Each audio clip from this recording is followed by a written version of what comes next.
Copa कभी कभी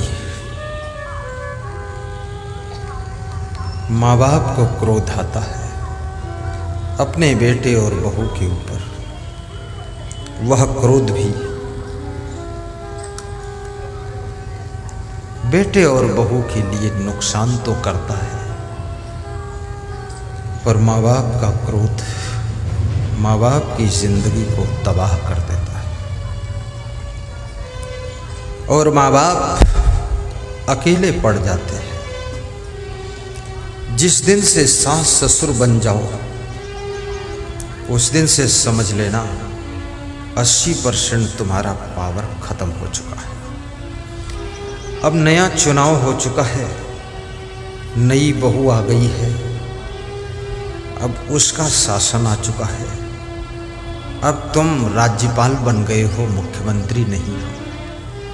राज्यपाल जैसे पार्टियों में होता ना, जिसका शासन खत्म उसको राज्यपाल बना देते हैं ताकि तसल्ली रहे। तो ये सास ससुर का दर्जा राज्यपाल जैसा है, पड़े रहो। पटना में राज्यपाल बनकर बैठे रहो। राज्यपाल बस सुविधा तो मिलती है, सम्मान मिलता है, लेकिन पावर ज़्यादा कुछ नहीं है। बस देखता रहता है, ऐसे देखता रहता है क्या हो रहा है, और कुछ है नहीं। एक राज्यपाल से मैंने पूछा तुम कितना सहायता कर सकते हो? बोले ज़्यादा से ज़्यादा 10,000। तो हमने कहा 20,000 तो हम ही कर देंगे सहायता। बोले नाम है, काम कुछ नहीं है। तो हमने कहा चलो भागे भूत की लंगोटी भली 10,000 ही दे दो, कोई बात नहीं। सास ससुर का पावर समाप्त है।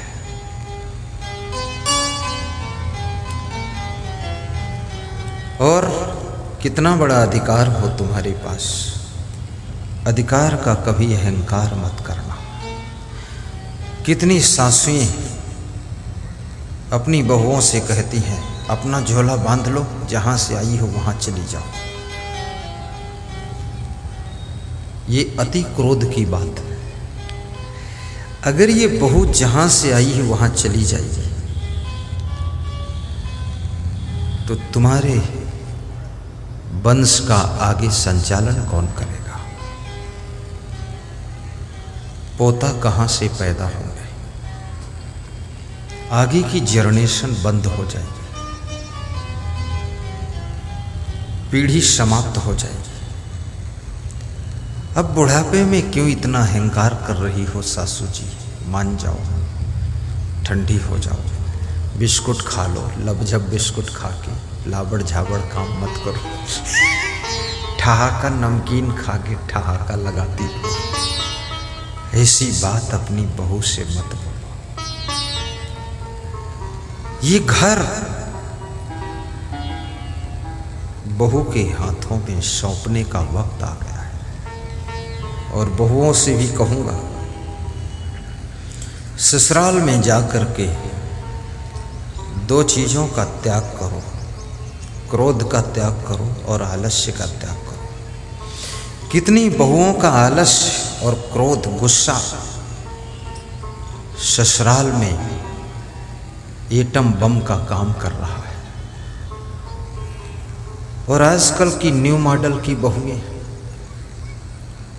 उनकी अंगुलियां इतनी पतली पतली हैं और अंगुली से वे मूली उठाएं तो अंगुली में दर्द हो जाती है। चम्मच से हलवा खाती है तो हाथ की कलाई उखड़ जाती है। पति पूछता क्या हुआ? बोले यहाँ से उखड़ गया। कैसे उखड़ा? बोले चम्मच उठाया था तो उखड़ गया। अरे इससे तो प्लास्टिक की लेडीज अच्छी है।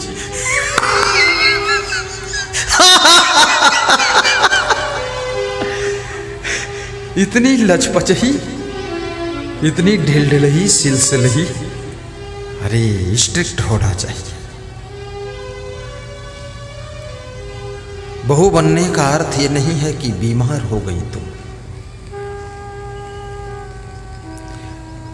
कोई मनुष्य जब बीमार होता है, बीमारी की पीड़ा उसे अकेले भोगना पड़ता है। कोई इसमें साझा नहीं करता। इसलिए याद रखना,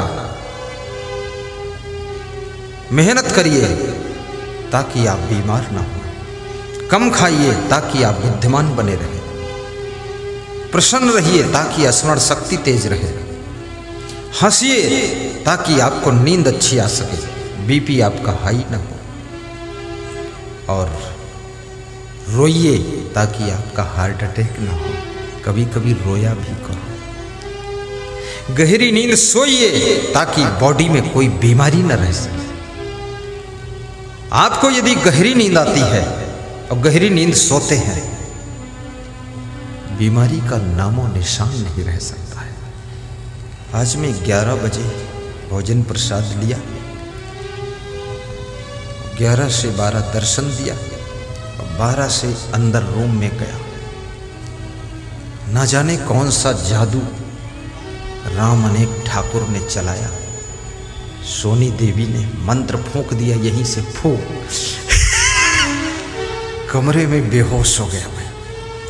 1:30 बजे तक बेहोश रहा। ये पता ही नहीं था कि प्रवचन में भी जाना है। बेहोश सो रहे। संतों ने दरवाजा खटखटाया। दरवाजा तो खुला ही था, कुंडी नहीं लगाता हूँ दिन में, रात में लगाता हूँ।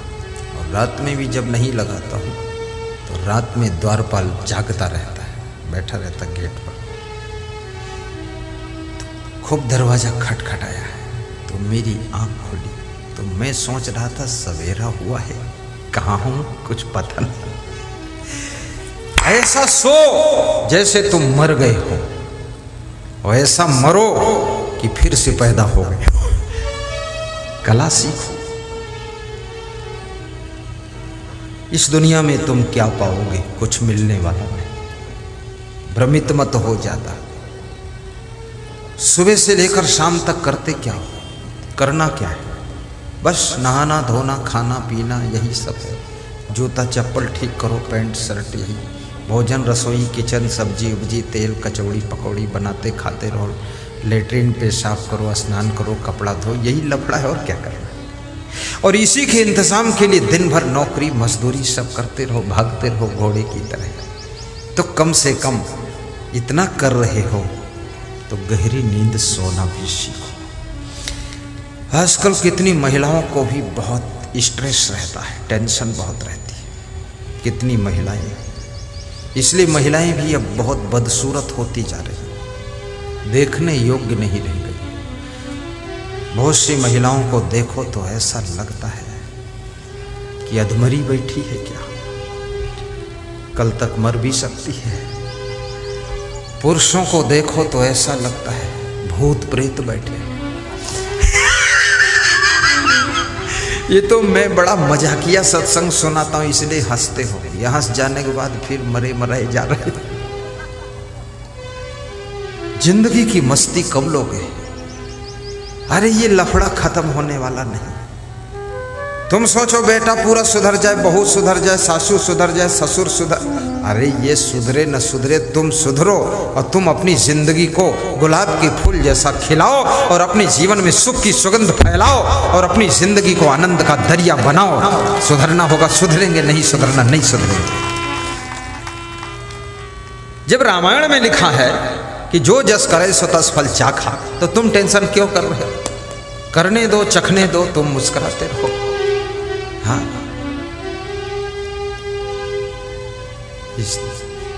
संभल कर बैठना जलवा मोहब्बत देखने वालों, तमाशा खुद न बन जाना तमाशा देखने वालों, तमाशा देखने वालों। कोशिश करना चाहिए सुधारने की। लास्ट में अपने चित्त को अंदर से ऐसे खींच लीजिए वहां से जैसे धान के अंदर से चावल खींच लिया जाता है। और जिस समय धान के भीतर से चावल खींचकर बाहर आ जाता है तो धान की कुटाई समाप्त हो जाती है। तुम्हारा कूटना बंद हो जाएगा, कुटना बंद हो जाएगा। अगर अपने को खींचकर बाहर कर लोगे तो तुम्हारे पर मूसल अब नहीं चलेंगे और अंदर घुसेड़े रहोगे तो मूसलों से मार खाते रहो। चित्त हटाइए, घर ही में रहो, मगन रहो। अब नहीं सुधर रहे लोग तो क्या करो? मध्य प्रदेश से एक फोन आया, किसी माता जी का फोन था। मिली तो कभी नहीं, प्रवचन सुनती है, कहीं से नंबर ढूंढा, 6 महीने प्रयास किया, बात हुई, रोने लगी, बोली कि पति जी शराब पीते हैं गुरुदेव, क्या करूँगा। तो हमने कहा प्रयास करो, उनको प्रवचन सुनाओ।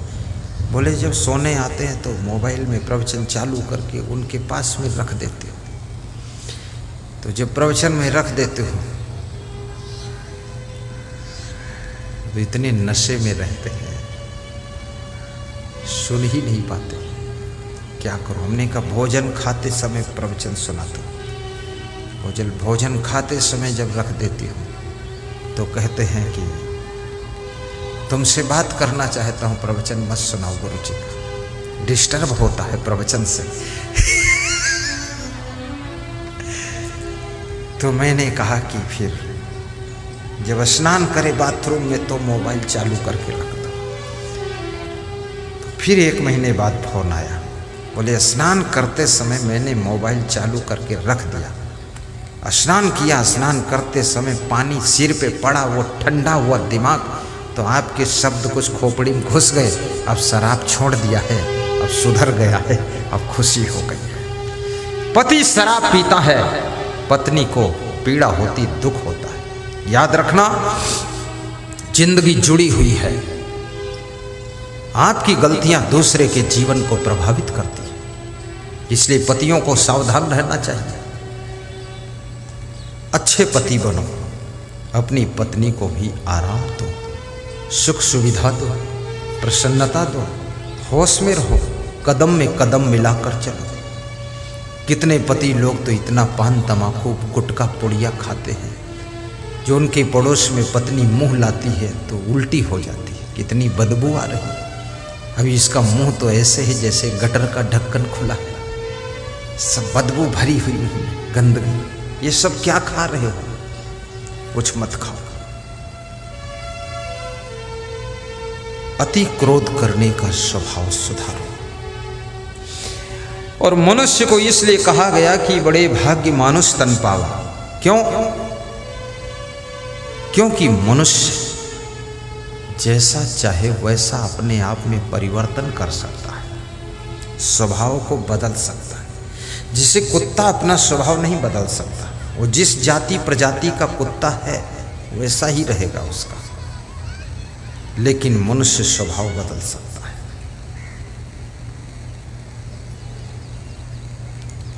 मनुष्य विचार बदल सकता है, सोच बदल सकता है, कर्म बदल सकता है, आदतों को छोड़ सकता है, आदतों को पकड़ भी सकता है, और मनुष्य अपने चरित्र को भी बदल सकता है।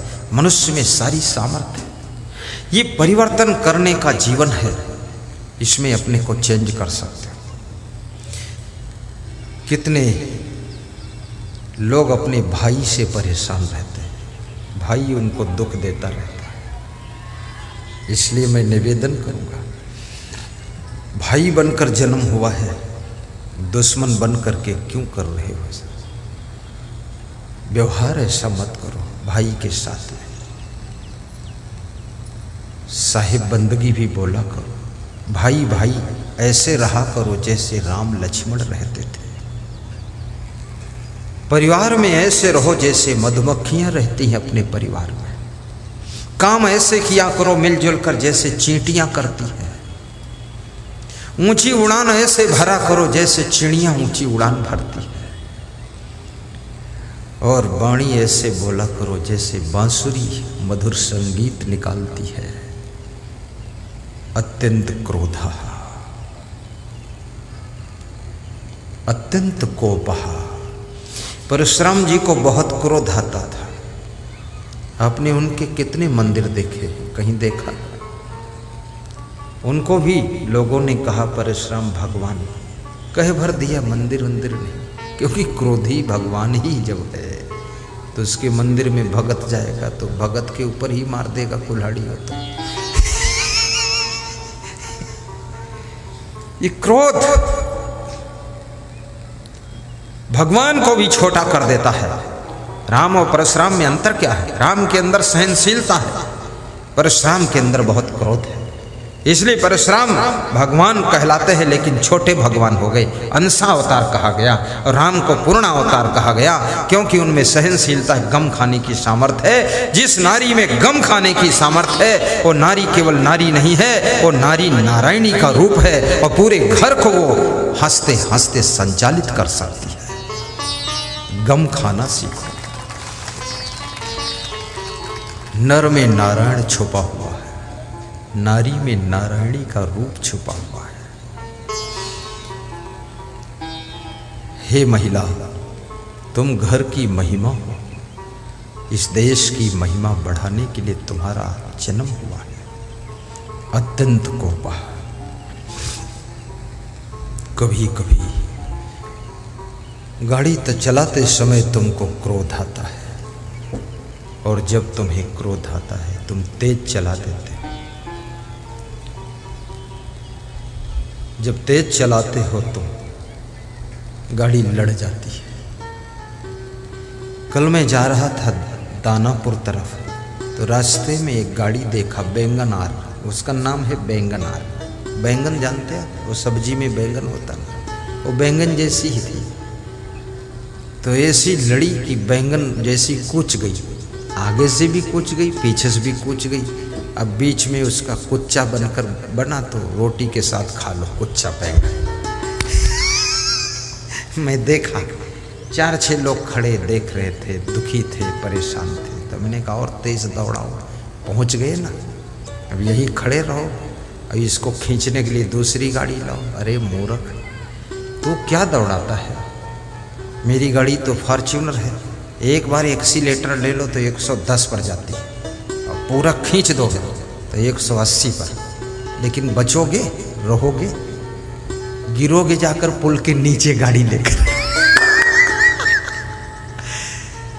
गाड़ी नहीं दौड़ाना है।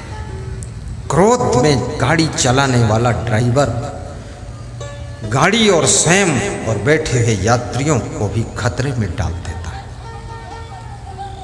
कभी कंपटीशन पर गाड़ी मत चलाइए। कोई तुमसे आगे निकाल ले गया, थोड़ा धीमा कर लो और कहो राम राम सत्य है, आगे चलो मुक्ति है। इतना क्यों क्रोध में गाड़ी भगा रहे हो? जिन श्रोताओं को नीचे बैठने में तकलीफ हो, इधर आ सकते हैं, कुर्सी पर आ जाओ। झा साहब उधर जाओ ना, कुर्सी लो, कुर्सी पर बिठा लो। कुर्सियां कम क्यों हैं? कुर्सी कौन उठा ले गया? कुर्सी और दो, जो दुबले पतले हो कुर्सी दे दो इनको, बड़े बुजुर्गों को, नहीं तो तुमको बूढ़ा बना दूंगा मंत्र मार के। हाँ बैठो। हाँ वो झा साहब है, वो भी कथावाचक है, दमदार है, वो तो मेरी कथा में बैठ गया, यही बात है। नहीं तो हम जैसे प्रवचन करने वालों को तो चटनी बना देगा। एक कथाकार दूसरे कथाकार की कथा सुन ले, ये बहुत बड़ी बात है, छोटी बात नहीं। बैठो, विराजो। आप यहाँ बैठ जाओ महाराज जी। हाँ यही बिछौना पर बैठ जाओ, नीचे नहीं नहीं तुम वहीं बैठो महाराज। हाँ ए झा साहब ऊपर लो कुर्सी, ए झा साहब वहीं बैठो कुर्सी पे। हाँ बस ये बात, बस बदला बदली ज़्यादा मत करो। हाँ वो बैठा रहेगा, वो तो मेरा चेला है, कोई बात नहीं।